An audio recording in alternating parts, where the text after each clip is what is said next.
Contribuire a nutrire 10 miliardi di persone senza aver bisogno di un altro pianeta. È questa la missione di Pedon, azienda di Colceresa in provincia di Vicenza, leader mondiale nelle soluzioni di prodotto a base di legumi, cereali e semi. La storia di Pedon inizia nel 1984 e oggi prosegue in mano alla seconda generazione della famiglia fondatrice. Siamo partiti il 13 settembre del 1984, quindi ero un bambino io, e ricordo bene quel giorno e si iniziò con i borlotti, poi con le lenticchie, i ceci, i principali legumi, poi negli anni si introdussero i cereali e diventammo un'azienda importante, diciamo, a livello triveneto, nella grande distribuzione triveneta. Poi arrivò tutta l'epopea della marca privata, cioè ciascuna insegna della grande distribuzione voleva portare nella casa degli italiani, anche in questa categoria merceologica, il prodotto a marchio dell'insegna, e quindi abbiamo iniziato a realizzare alcune linee che poi sono diventate sempre di più e oggi realizziamo più di 120 linee a marchio tra l'Italia e l'estero. Quindi noi gestiamo il rapporto dal campo con gli agricoltori, con accordi di filiera, con il nostro disciplinare, diciamo, fino ad arrivare poi qui nel nostro plant dove avviene la pulitura e selezione del prodotto. Il confezionamento, anche qui abbiamo una quindicina di linee di confezionamento, quindi possiamo proprio in ottica tailor made dare alla nostra insegna, quindi ai supermercati, ai discount, un po' l'abito che vogliono, il vestito che vogliono, come vogliono vestire appunto questi prodotti, e copriamo poi fino alla distribuzione, diciamo, copriamo un pochettino tutto il ventaglio del mondo dei legumi cereali secchi. La vostra azienda sta vivendo un periodo di trasformazione, voi avete anche dato un nome, diciamo, a questa trasformazione che è evoluzione naturale. Cosa si intende con questa? Perché l'evoluzione è un qualcosa di meno traumatico e di più naturale, ma nello stesso tempo di trasformazione, di emancipazione, che non vuol dire segno di rottura col passato. Noi vogliamo continuare a portare il seme di quello che siamo stati, che poi è anche il seme dei nostri prodotti, essere vicini al campo, essere vicini alla terra, ma fare in modo che questi prodotti, senza perdere la naturalità, si possano vestire di contenuti nuovi da un punto di vista della fruizione, dell'accessibilità, che è il mondo della precottura, della cottura al vapore, che ha permesso, a parità di valori nutrizionali e caratteristiche gustative del prodotto, di portare un prodotto che potesse essere molto più fruibile per il consumatore, abbattendo i tempi, non richiedendo l'ammollo,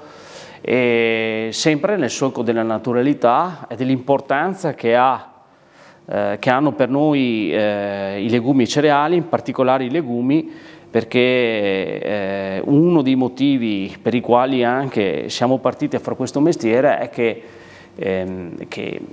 i legumi garantiscono biodiversità, richiedono poca acqua, è una delle culture che richiede meno acqua nella produzione, e sono attuali più che mai perché sono soluzioni proteiche, altamente con valori nutrizionali straordinari, ma che danno poco impatto all'ambiente, anzi restituiscono più fertilità. I legumi sono azotofissatori, quindi restituiscono molta fertilità al terreno e richiedono pochissima acqua, perché è una delle culture in assoluto che richiede meno acqua. Una domanda più personale. Oggi non è facile fare gli imprenditori, tanto più con le difficili congiunture economiche in cui ci troviamo. Ecco, cosa serve per non farsi, come dire, schiacciare dal senso di responsabilità anche nei confronti dei propri dipendenti e appunto anche nei confronti di una storicità